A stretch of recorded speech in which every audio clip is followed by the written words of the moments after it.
Sementara itu, Kabid Propam Polda Jawa Tengah mengungkapkan motif Aibda R menembak siswa pelajar karena kena pepet saat mengendarai kendaraan.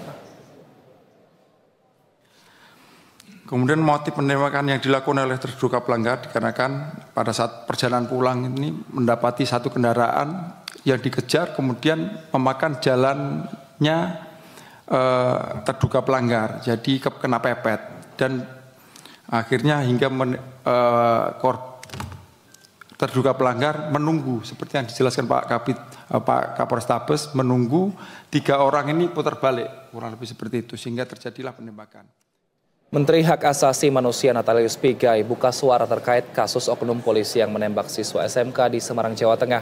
Pigai menyebut siswa SMK di Semarang yang tewas ditembak oknum polisi bukan merupakan kelompok tawuran. Siswa yang ditembak itu bukan kelompok dia siswa yang baik. Bukan kelompok tawuran ya Pak? Kalau nggak salah laporan yang saya masuk ke saya belum. Dan kita percaya aja bahwa proses ini harus diselesaikan karena menyangkut keadilan masyarakat. Dan untuk membahas lebih lanjut pemirsa, kita sudah terhubung dengan anggota Komisi 3 DPR RI, ada Bang Nasir Jamil. Selanjutnya ada Pak Subambang yang merupakan keluarga dari korban dan juga ada Uli Parudian Sihombing yang merupakan koordinator Subkomisi Penegakan Komisi Hak Asasi Manusia Republik Indonesia. Selamat sore Bapak-Bapak, saya ke Pak Uli terlebih dahulu. Pak Uli, seperti apa penyelidikan dari Komnas HAM yang juga membentuk tim untuk menyelidiki kasus ini? Sudah sejauh apa temuan dari Komnas HAM? Selamat sore. Komnas HAM sedang melakukan penyelidikan dan pemantauan terhadap kasus penembakan pelajar di Semarang. Kami sudah melakukan beberapa langkah permintaan keterangan pada Kapolda dan jajarannya, termasuk juga Polrestabes Semarang dan juga korban, keluarga korban dalam hal ini. Dan juga kami melakukan pemantauan lapangan di sekitar tempat kejadian perkara, di lokasi di depan minimarket daerah Candi Pelataran, Kota Semarang. Nah, kalau temuannya kami kurang lebih sama dengan yang diungkapkan oleh Kabid Propam Polda Jawa Tengah. Gitu. Tempat kejadian perkaranya di depan minimarket di Candi Pelataran itu terkonfirmasi dan memang tidak ada tawuran di daerah situ. Gitu. Yang ada adalah tadi ada dari kepolisian yang melakukan penembakan 4 kali. Begitu temuan sementara kami. Baik Pak Uli, kami ingin konfirmasi, adakah juga temuan dari pihak Komnas HAM yang menyatakan bahwa ketika korban mengendarai sepeda motor ini, korban membawa senjata tajam berupa senjata tajam yang bentuknya panjang seperti itu. Benarkah itu juga yang ditemukan Komnas HAM? Untuk Komnas HAM masih mendalami terkait dengan hal tersebut, tentang senjata tajam. Nah, mungkin nanti perlu ada bukti-bukti digital. Tetapi yang tadi terkait dengan lokasi TKP-nya itu terkonfirmasi betul di depan minimarket. Gitu. Kami sudah cek lokasinya hari Jumat lalu dan Sabtu. Kemudian juga ada penembakan dan juga ada yang lewat sepeda motor kurang lebih 3 gitu dan ditembak gitu. Dan baik, tidak ada tawuran di depan minimarket itu. Itu yang temuan kami sementara.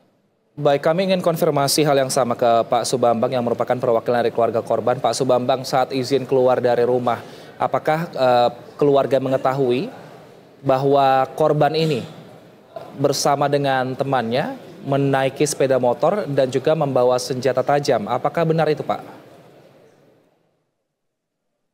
Terima kasih.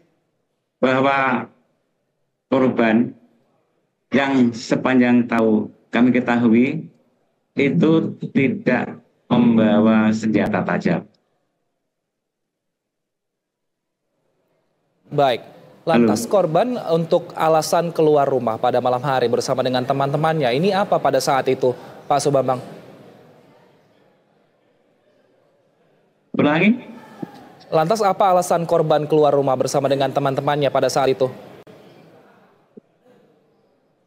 Korban keluar rumah itu untuk kegiatan latihan silat.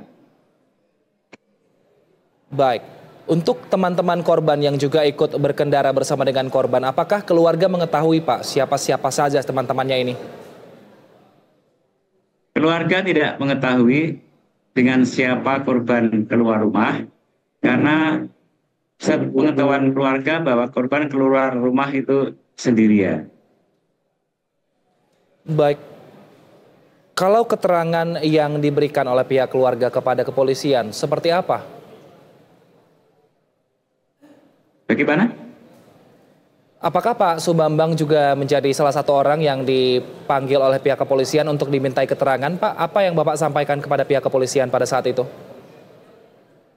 Sementara kami tidak dipanggil. Kebetulan rumah kami adalah di Suruh, di Kecamatan Suruh, agak jauh dari rumah korban yang ada di Kota Semarang.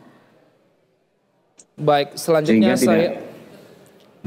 saya ke Pak Uli. Pak Uli, saat ini pihak kepolisian masih fokus untuk sidang mencari tahu masalahnya di etik terlebih dahulu, baru dipidana.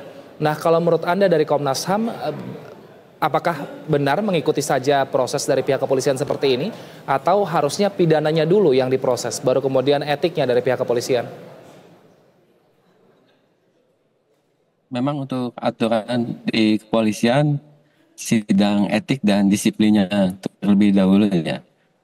Jadi posisi sekarang ada, menurut informasi yang kami terima dari Bid Propam Polda Jateng, saudara RZ ini sudah ditempatkan ya, tempat khusus selama 20 hari dengan status sebagai terduga pelanggar ya, kode etik dan disiplin.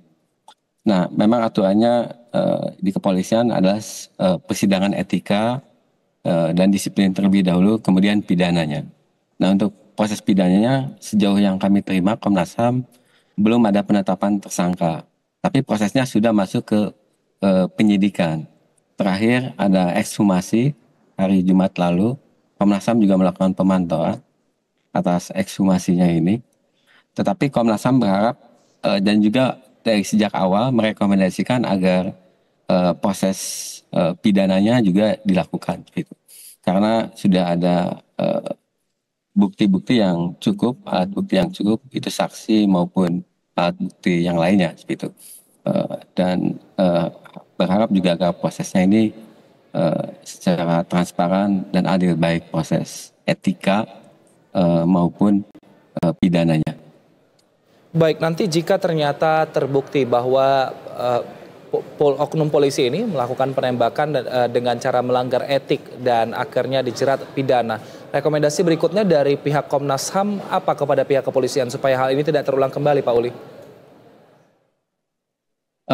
Komnas HAM tentu akan melakukan memberikan rekomendasi kepada ini pertama terkait dengan tadi seperti itu pengawasan penggunaan senjata seperti itu, senjata api, terutama dalam penanganan kasus tawuran. Kami berharap agar tidak menggunakan senjata api, tapi lebih menggunakan pendekatan yang humanis gitu dan edukatif. Tentu ini bukan hanya tugas kepolisian, tapi juga tugas-tugas kementerian dan lembaga yang lainnya. Nah, kemudian juga kami tadi berharap agar ada penegakan hukum, baik pidana maupun etikanya secara adil dan transparan. Begitu. Baik, saya ke Pak Nasir Jamil. Pak Nasir, tadi pada saat bertemu dengan Kapolrestabes Semarang, apa informasi terbaru yang Anda terima dari Komisi 3 DPR RI?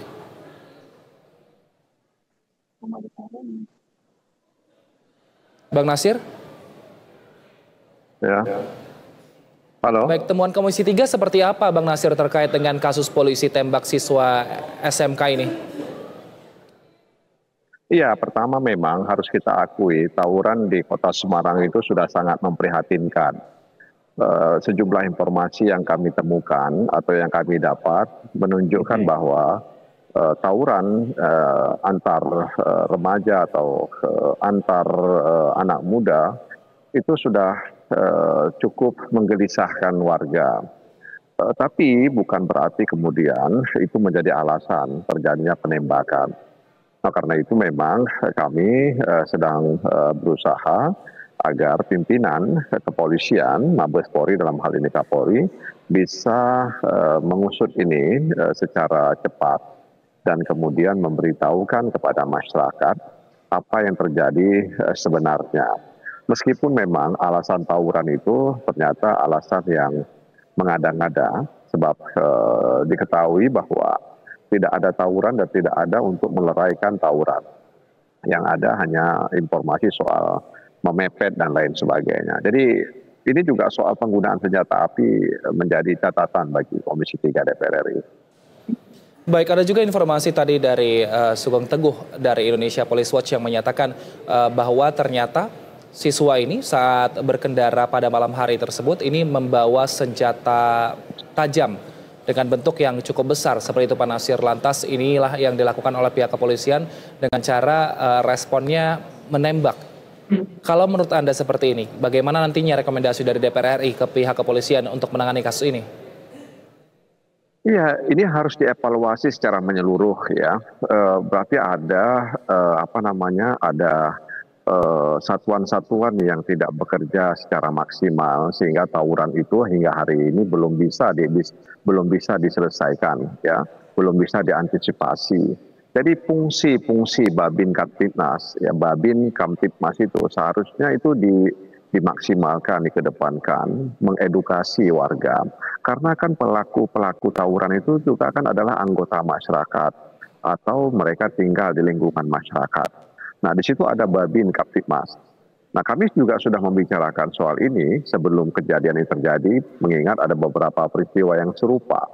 Nah, karena itu memang kepada Kapolri kita harapkan agar Babin Kamtibmas itu didorong agar mereka bisa melaksanakan tugasnya dengan baik, melakukan edukasi kepada masyarakat. Jadi sebenarnya ini kembali kepada ketertiban di tengah warga, kesadaran hukum di tengah masyarakat.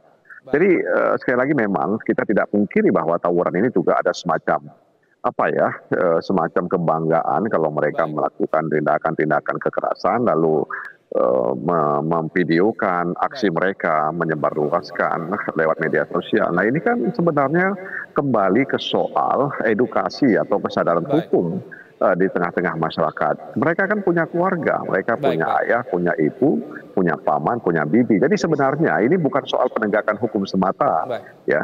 Sekali lagi saya katakan ini bukan soal penegakan hukum semata, tapi ini soal bagaimana edukasi terkait dengan kesadaran hukum di tengah masyarakat.